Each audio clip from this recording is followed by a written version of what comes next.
Merci beaucoup. Alors, c'est bon de se retrouver ce matin dans la parole de Dieu. Et on veut que ce soit une parole qui nous encourage, qui nous édifie. Et vous savez, Dieu, on a un peu chanté, Dieu est un artiste. Est-ce que vous voyez que Dieu est un artiste dans votre quotidien? Vendredi, c'est hier plutôt, il y a eu un des orages. Et à Saint-Césaire, dans un moment donné, dans l'orage qu'il y avait et dans les couleurs qu'il y avait le soleil, il y avait le gris, puis il y avait le noir. Et en me promenant dans la ville, je voyais plein de monde, même des jeunes, avec leur iPad, leur iPhone, poser le ciel. Et c'était glorieux, c'était magnifique. Vous avez vu ça? Avez-vous les contrastes d'orage? Vous avez été arrosé par l'orage? Oui, moi c'est arrivé. Alors, le Seigneur est un artiste. Et ce matin, j'aimerais vous demander, est-ce que parmi vous, il y a des artistes? Y a-t-il des artistes parmi vous? Peut-être des artisans. Est-ce qu'il y en a qui font de la peinture? Non, oui, OK. Il y en a qui font de la peinture, des œuvres d'art, des manuels avec leurs mains. Alors, ce matin, j'ai emmené un exemple de quelqu'un. Je sais qu'il y en a plusieurs. Alors, ça, c'est Shirley. Moi, je ne suis pas capable de faire ça. Impossible.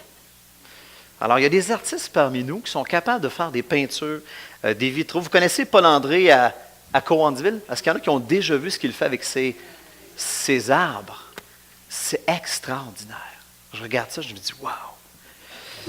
Mais Dieu est un artiste encore plus grand. Il y en a parmi nous même qui font autre chose, c'est de la littérature, qui composent des livres. Ophir, ça vous dit quelque chose? Bon, Nas, ça rentre. En même temps que je le dis. Nas, je ne t'avais pas averti avant. Mais c'est incroyable comment que les gens sont capables, sont habiles de leur métier. Il y a des gens qui sont dans leur garage et c'est des artistes. Il y en a qui tirent des joints. Moi, je dis ça, c'est des artistes. Tirer des joints. Il y en a qui tirent des joints ici? Philippe, OK. Et c'est de l'art. C'est incroyable qu'est-ce que le Seigneur nous donne d'être capable de faire. Et vous savez, je reviens au livre. Il y a parfois, vous savez que certains livres sont tellement bons, et quand ils sont tellement bons, qu'est-ce qu'on fait avec? On les porte à l'écran. On les porte à l'écran, et ça devient, à ce moment-là, on fait un film, et ça devient souvent des succès. On sélectionne. Mais vous savez, il y a une histoire qui a été écrite par le plus grand des artistes, Dieu lui-même. Non seulement cette histoire-là, en fait, n'a jamais a été portée à l'écran, on a essayé de porter l'histoire de Dieu à l'écran, mais on comprend que c'est rien. L'histoire de Dieu a été réellement mise dans la réalité. Nous vivons l'histoire de Dieu. Nous vivons dans l'histoire de Dieu, le plus grand artiste, le plus grand écrivain et le plus grand réalisateur de l'histoire. La Bible nous révèle l'histoire de Dieu. Une histoire fascinante. Une histoire incroyable. Elle révèle la vraie réalité. La vraie histoire. Elle est écrite de manière captivante. Et elle est aussi écrite, on va voir ce matin, de manière invitante. L'histoire de Dieu, elle est invitante. L'histoire de Dieu est le meilleur, mais de loin, le meilleur des scénarios qui a pu jamais été écrit. Même les films, ils en sortent. Là, je pense qu'ils vont ressortir un autre film sur la Reine des Neiges. Là. Je sais que tout le monde, les enfants chantent. Vous connaissez ça, ce film-là? La Reine des Neiges. Genre les 40 ans et plus, vous ne connaissez pas ça. Là. Mais en bas, là, nos jeunes sont partis en bas. Mais là, ils vont réécrire. Puis là, il y a une chanson là-dedans. Puis là, les enfants chantent cette chanson-là. Mais c'est rien comparé. Et ce matin, mon objectif, c'est de vous convaincre de ça. Que le scénario de Dieu est le plus grand et le meilleur des scénarios. Et ce n'est pas évident. Aujourd'hui, il y a de la compétition. Dieu a de la compétition humaine avec tous les films et les romans qui se font écrire. Dieu a de la compétition. Mais on sait que son histoire, c'est la vraie. Et c'est celle qui va s'accomplir. C'est celle qui s'écrit et c'est celle qui s'accomplit en ce moment devant nos yeux. Et on commence une série ce matin, on l'a intitulée « Disciples sous les projecteurs de Jésus ». Un disciple dans le monde. Comment vivre l'histoire de Dieu comme disciple de Jésus-Christ et dans le monde de Jésus? Et on va avoir plusieurs messages qui vont regarder un aspect du disciple de Jésus dans son monde à lui. Et ce matin, j'aimerais justement tenter de répondre à cette question. Pourquoi devrais-je considérer l'histoire de Dieu plus importante que les autres? Pourquoi? Est-ce que l'histoire de Dieu est captivante? Est-ce que l'histoire de Dieu te fait lever? Est-ce que l'histoire de Dieu t'accroche? Est-ce que l'histoire de Dieu te transforme? C'est ce qu'on veut voir un peu ce matin pour commencer. Et je vous invite à tourner avec moi dans la parole de Dieu, dans le livre de Pierre, dans 1 Pierre.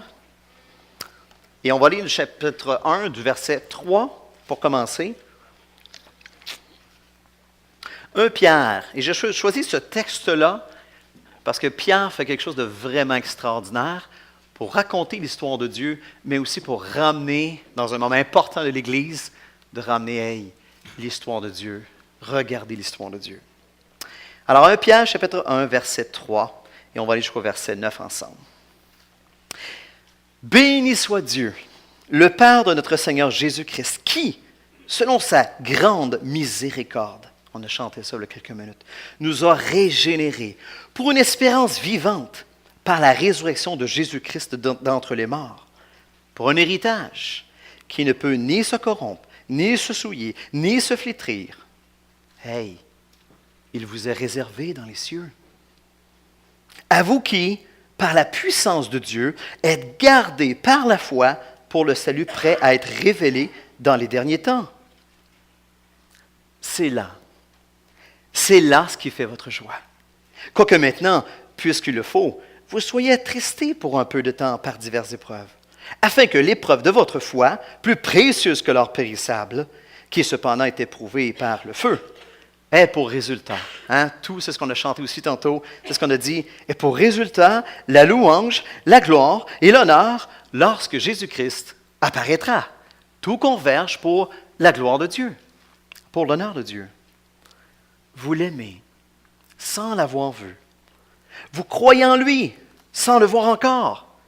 Vous réjouissant d'une joie merveilleuse et glorieuse, parce que vous obtiendrez le salut de vos âmes pour prix de votre foi. L'Église est dans une épreuve, dans un moment difficile, à cette période-là. Cette lettre-là s'adresse à plusieurs églises et ça brasse. C'est pas facile. C'est pas une période facile. Imaginez un jour que une personne vient vous visiter et que vous lui racontez votre histoire personnelle, ce que vous vivez. Vous dites, tu viens de brûler ton gâteau au four. Ta fille a l'herbe à poux partout sur le corps. Tu as déjà vu ça? Ton chat, il est mort frappé par une auto il y a 2 jours. Ton petit dernier a recommencé à faire pipi au lit et ne veut plus aller à la toilette. Vous avez déjà vécu ça? Ça c'est décourageant, pas à peu près. Ton employeur met une pression pour que tu fasses de l'overtime presque à tous les jours. Il y a une pression qui est là. Et aussi, tu as une dent qui te fait encore mal après 2 traitements de canal qui t'ont coûté 700$. Ça va bien. Ça va vraiment bien. Et cette personne-là t'écoute et a le choix de dire « Oh boy, c'est rough, tu sais, ça fait pitié. » Puis c'est correct, tu sais. Mais cette personne-là te regarde et te dit « Béni soit Dieu! Dieu est bon, le Seigneur Jésus est bon, tu as une maison, tu as 3 chars dans la cour. Ta fille, toi, le matin, c'est pas comme en Amazonie, il doit faire 12 km pour aller à l'école dans le jungle. Ta fille n'est pas obligée de faire ça. Les autobus à ta porte. Et la personne continue, met tout en valeur les grâces de Dieu dans sa vie. Tu es en train de lui dire, ton histoire présente que tu vis là, c'est sûr que ce n'est pas évident, je comprends, mais quand tu regardes dans tout l'ensemble de ta vie, ce que Dieu fait dans ta vie, bénis-le. Tout ce que Dieu te donne. Comment Dieu prend soin de toi. Et vous savez, on n'est pas habitué à faire ça. Il me semble que je partagerais quelque chose, tout ce que je vis à la personne, puis la personne te regarde. Hey, bénis Dieu. Bénis l'Éternel. Pardon? Je pense que tu ne sais pas c'est quoi du counseling. Je pense que tu ne sais pas c'est quoi écouter. Non, je t'ai bien écouté. Mais l'histoire de Dieu, l'histoire que Dieu est en train d'écrire. Toi, tu es incorporé dans cette histoire-là. Et l'histoire de Dieu devrait t'amener à le louer, malgré. Pierre encourage ses lecteurs en leur rappelant que l'histoire de Dieu, ce que l'histoire de Dieu leur a apporté. Voici ce que l'histoire de Dieu t'apporte. Regarde, en anglais, le big picture. Regarde ça. Et juste en quelques secondes, juste se rappeler un petit peu, c'est quoi l'histoire de Dieu? Juste quelques secondes. Vous devez savoir que la Bible nous présente l'homme, premièrement, comme une créature. Nous sommes des créatures. Et cela met en évidence deux choses. La première, en 10 secondes, c'est que nous sommes créés à l'image de Dieu. Et c'est glorieux. On a été créés à l'image de Dieu, la gloire de Dieu, la relation avec Dieu, la perfection. Et c'était ça au début. Mais en même temps, l'autre aspect, que ça met en évidence, du fait qu'on est une créature de Dieu, ça met en évidence notre incapacité de faire quelque chose sans Dieu. Que nous sommes dépendants de Dieu. Et ces deux faits-là, on doit les accepter. On doit les croire. Au début, c'était ça, c'était la gloire, l'image de Dieu parfaite. Et de l'autre côté, une dépendance. Et on doit l'admettre. Nous sommes des êtres, des créatures, et on est incapable de faire quoi que ce soit sans lui. Mais l'homme, il n'est plus capable de refléter l'image de Dieu aujourd'hui. L'homme, il n'est pas capable, il est incapable de refléter l'image de Dieu parce qu'il a perdu la gloire de Dieu. Il a perdu la gloire de Dieu. La Bible a dit même que les anges dans Jude, ils ont quitté leur gloire, ils ont quitté leur demeure. L'homme, en quelque sorte, a aussi perdu son lustre. L'homme est devenu terne et marche dans les ténèbres. C'est ce que la Bible dit sur l'histoire de Dieu dans sa relation avec l'homme. La Bible dit que sans Jésus, personne aujourd'hui ne peut magnifier Dieu. Personne ne peut magnifier Dieu par sa vie. Mais la bonne nouvelle, c'est que l'homme est rachetable. L'homme est rachetable dans l'histoire de Dieu. On a tous été créés pour magnifier Dieu. Tous et chacun. C'est pour ça que vous vivez aujourd'hui, pour magnifier son nom. Mais seul un adorateur, ayant été sauvé par la foi en Jésus-Christ seul. Ça, c'est un adorateur. Quelqu'un qui a été sauvé par Jésus-Christ. Seulement eux peuvent être des adorateurs qui magnifient Dieu par leur vie, par leur parole, par leur sacrifice, et portent à nouveau l'image de Dieu. Et c'est l'histoire de Dieu en capsule. C'est exactement ça l'histoire de Dieu. Dieu fait cela pour sa gloire et qu'on puisse magnifier sa gloire sur terre.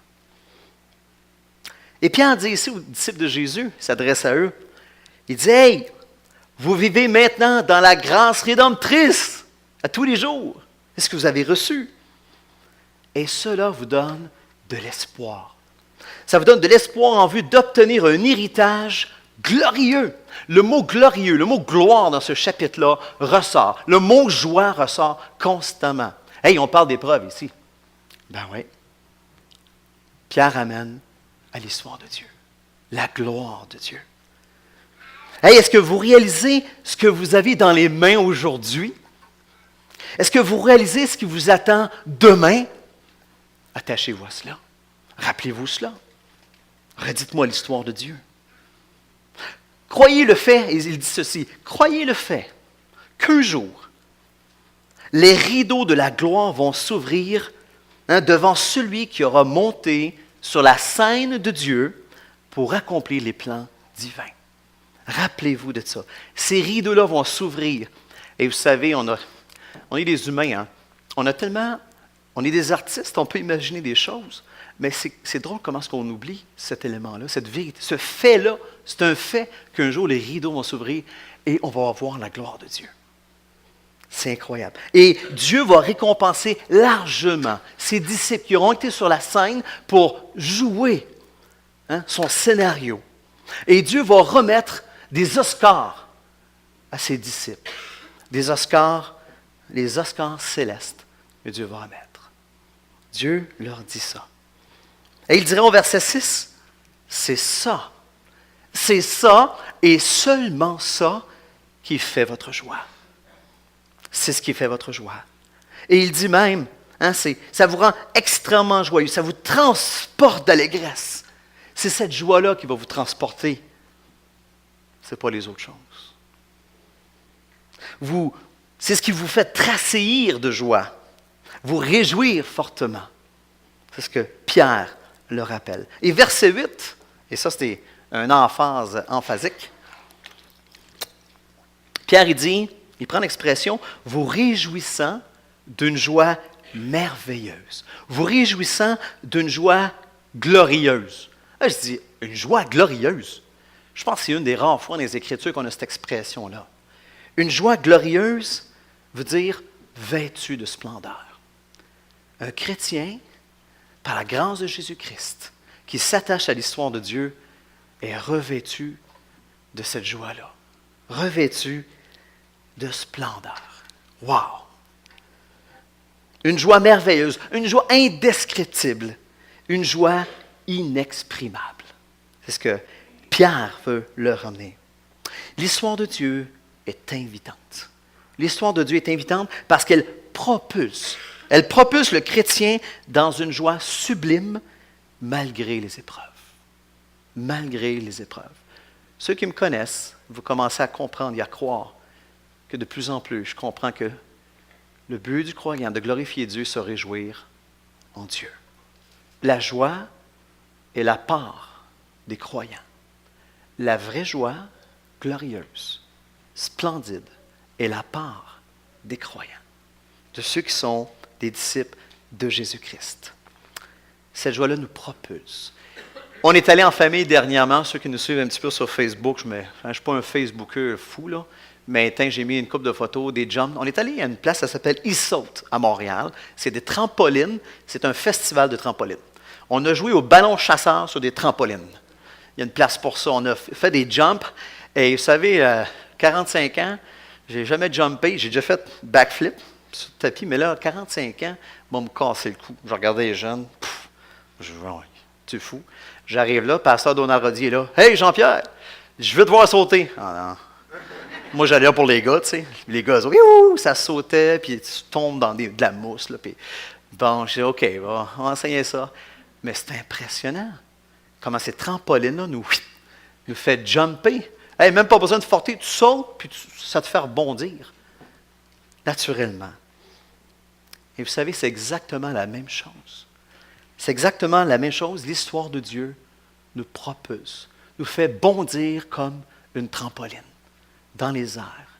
Là, on peut faire des culbutes, des acrobaties. Ah, les gars, moi, j'ai été low profile. Là, je faisais semblant que je volais.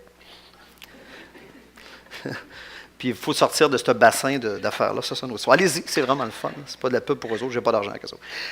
Mais vous savez, c'est un autre exemple, vite, comme vous connaissez les Airbus A380. Vous avez déjà vu ça? Tu sais, quand il a sorti, 2005 et tout ça, 2007, il a commencé à voler. J'étais voir sur Internet, je dis, aïe, 575 tonnes. Ça veut qu'il y a de bancs, de sièges là-dedans? 853. Aïe, j'ai dit 853. Mais comment ça peut voler, cette grosse machine-là? Moi, je veux ça se peut pas. Ça semble impossible. Un avion de ce poids-là et de cette quantité de monde qu'il y a là, de la nourriture que... Ah, mon ami, ça vole. Les bagages. Mais ça vole. La joie, vous savez une chose? Ce qui est intéressant, ce que Pierre veut leur dire ici, comme cet Airbus-là, la joie se détache de la souffrance. La joie peut se détacher de la souffrance et on peut vivre pleinement dans le ciel, voler comme un Airbus, à cause de l'Évangile. C'est ce que l'histoire de Dieu fait dans nos vies, et c'est réel. Cette joie est réelle dans le cœur des vrais chrétiens. Et la parole nous dit au verset 5, et Pierre continue, il dit, « À vous qui êtes gardés par la foi, par la puissance de Dieu. » Dieu dit aux disciples de Jésus, « Toi, occupe-toi de te réjouir en moi et de l'histoire de la rédemption.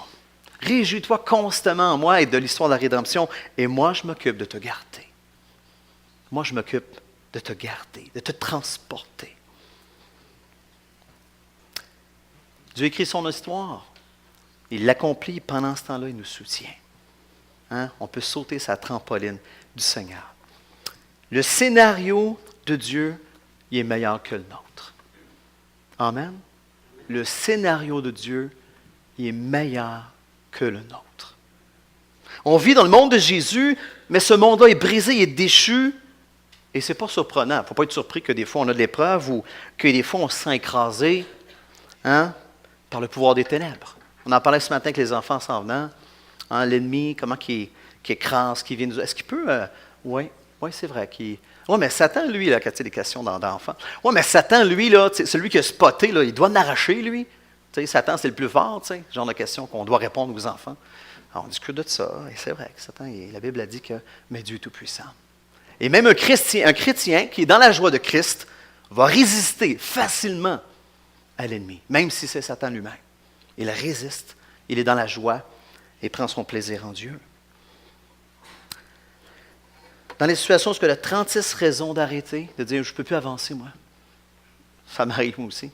Je ne peux plus avancer, je ne veux plus avancer, je ne peux plus faire ça. Seigneur, le Seigneur qui nous garde, c'est ce qu'on vient de lire. Il nous dit « Mon ami, en quoi as-tu foi? En quoi mets-tu ta foi? Serre-toi de la trampoline. Saute. Serre-toi de la trampoline. Rappelle-toi l'histoire, mon histoire, l'histoire de la rédemption. » L'histoire de Dieu propulse le chrétien, c'est ce qu'on vient de voir, mais qu'est-ce qui arrive avec mon histoire? Hey, j'ai mon histoire, moi aussi, là, à écrire. Là. Fait quoi, le Dieu, il n'en prend pas compte de ça? On va lire ensemble 10 à 12. 10 à 12. Les prophètes qui ont prophétisé touchant la grâce qui avait été réservée ont fait de ce salut l'objet de leur recherche et de leur investigation. Et ils voulaient sonder l'époque et les circonstances marquées par l'Esprit de Christ qui était en eux et qui attestaient d'avance les souffrances de Christ et la gloire dont elles seraient suivies.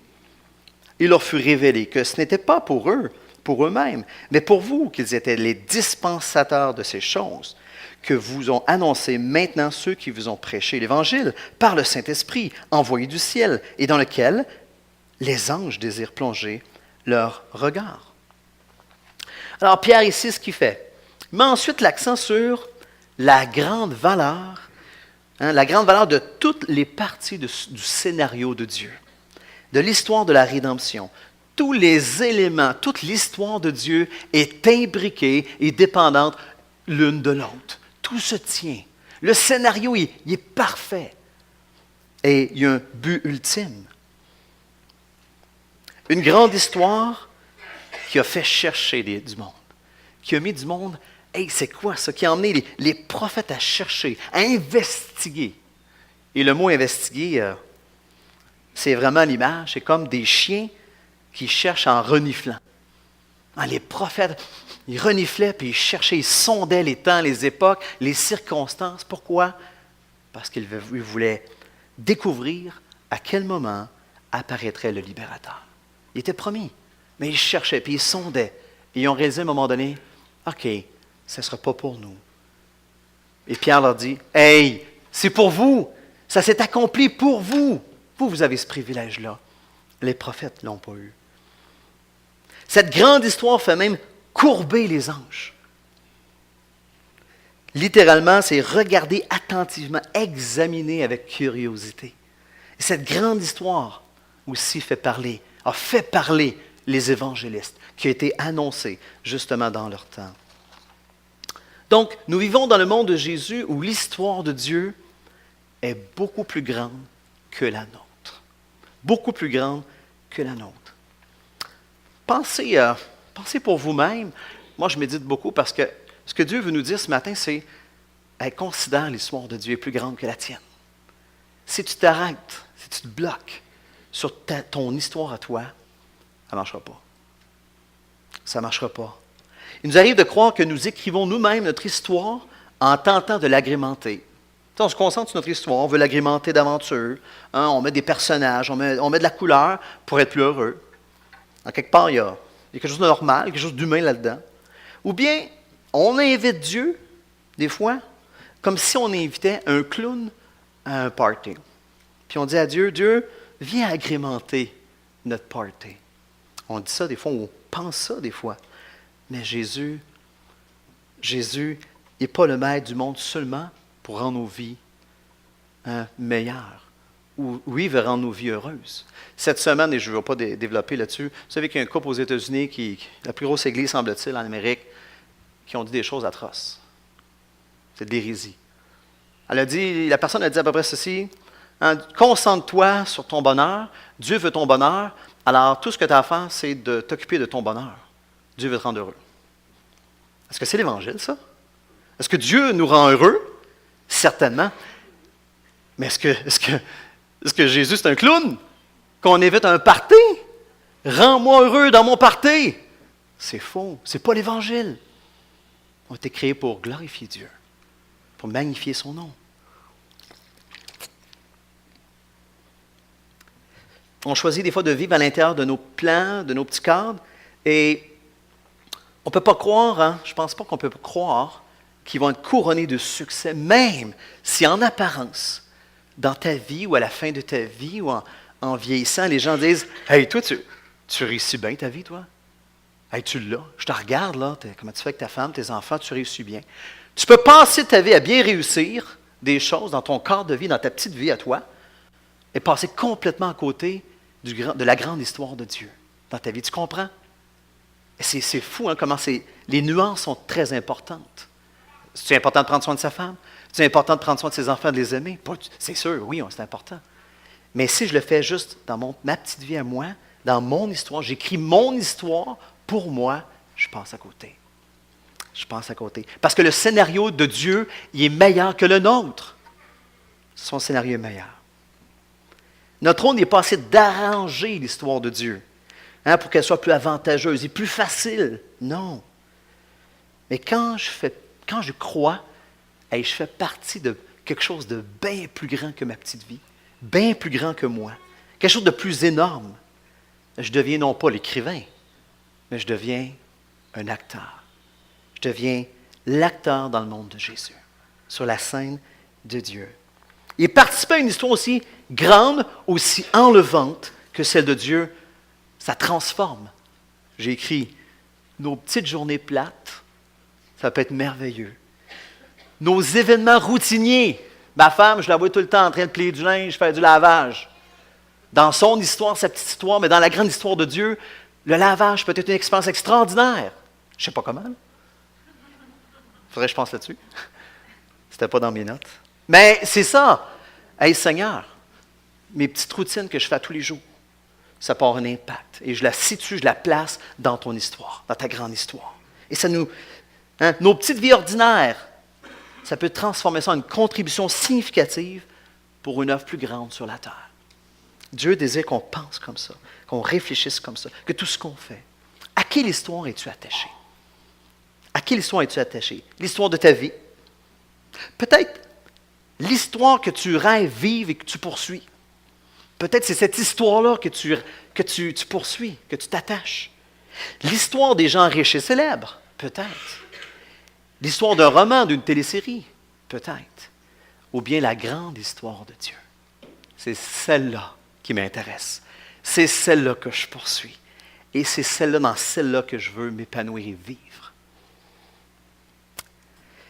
Maintenant, comme acteur, on est des acteurs sur la scène de Dieu, on peut trouver maintenant notre appel. On peut trouver, c'est quoi mon rôle? C'est quoi mon personnage? C'est pas évident, là genre, oh, mais c'est quoi, là, moi, là, oui, le lavage, là, ça va, là. Mais c'est quoi mon rôle dans le scénario de Dieu? Comment je peux savoir quelle est ma place dans la grande histoire de Dieu? Comment Dieu peut-il m'assigner un rôle dans son compte? On va aller 13 à 17, en terminant.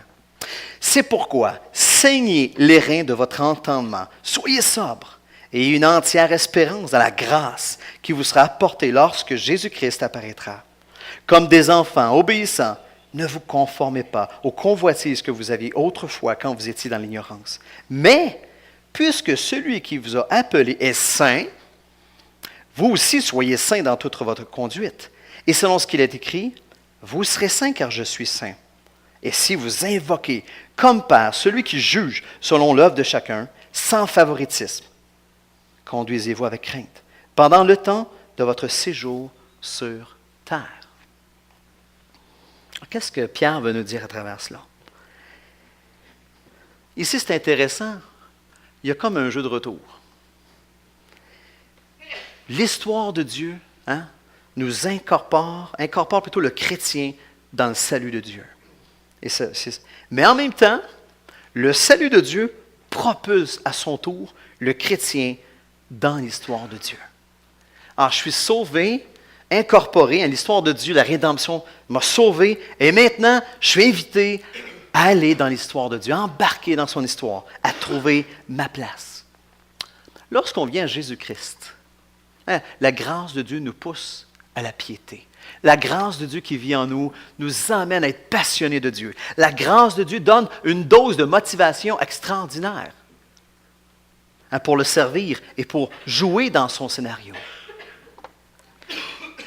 Et dans ce texte, Pierre y appelle ses lecteurs à manifester un mode de vie saint.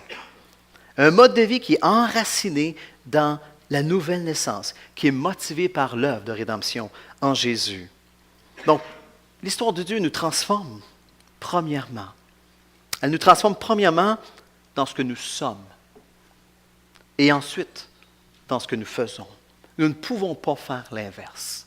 L'accent des Écritures est la transformation de ton être en vue de faire et d'accomplir quelque chose dans le grand plan, dans la grande histoire de Dieu, d'y jouer un rôle.